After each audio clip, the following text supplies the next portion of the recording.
is resting underneath the trend line. So now that trend line becomes a magnet to attract price.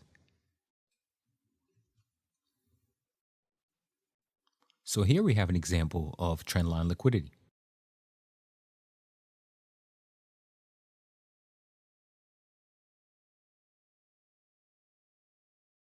Price rejected from the trend line and attracted price.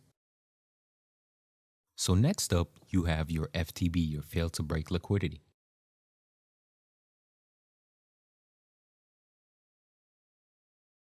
As you can see here, you have a supply level formed and price approaches this level and rejects. So now you have evidence that that level was valid and retail traders might be a part of that move. So anybody that purchased price at that level, their stop losses would go on the swing above. And above that swing would be resting the stop losses, which would be your liquidity. And price would be incentivized to attack that level one more time. So here's an example of your fail to break liquidity. Price formed the supply level.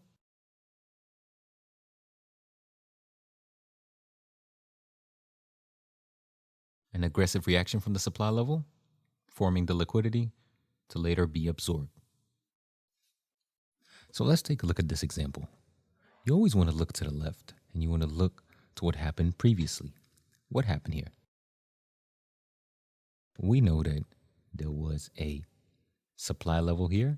Price came to the supply level and reacted and broke structure. What can we understand from this motion?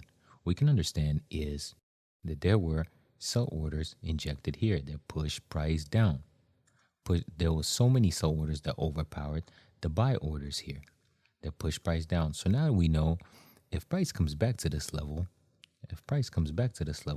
there's not enough sell orders anymore. Why? Because the sell order's been used here. So that means there's not enough sell orders to reject price one more time, and price will more than likely continue above. So this would be your FTB, your fail to break liquidity.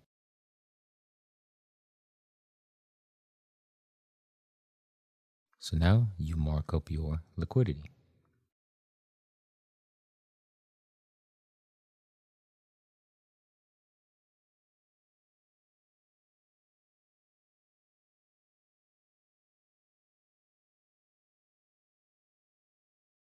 So now this area would act as a magnet and it would attract price.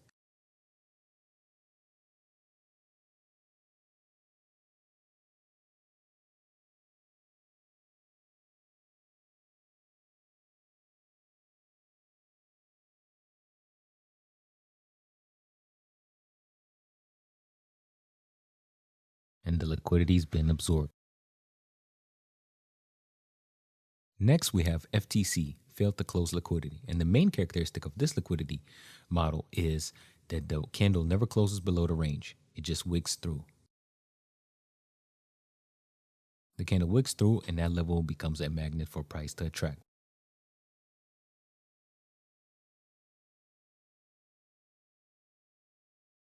So what is the primary function of liquidity?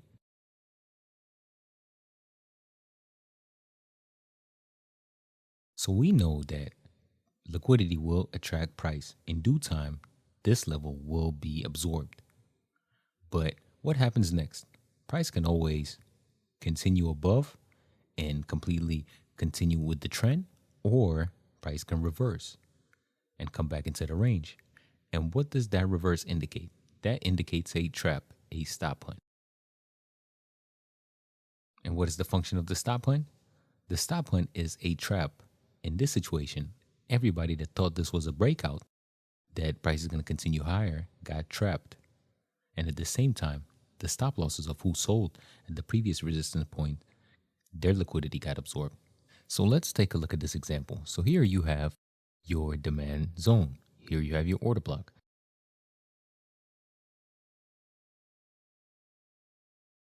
Price reacts from this order block. Price reacted from this order block and shot up and broke structure.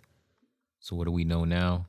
We know that there was the buy orders that were injected here were greater than the sell orders that could have been resting here.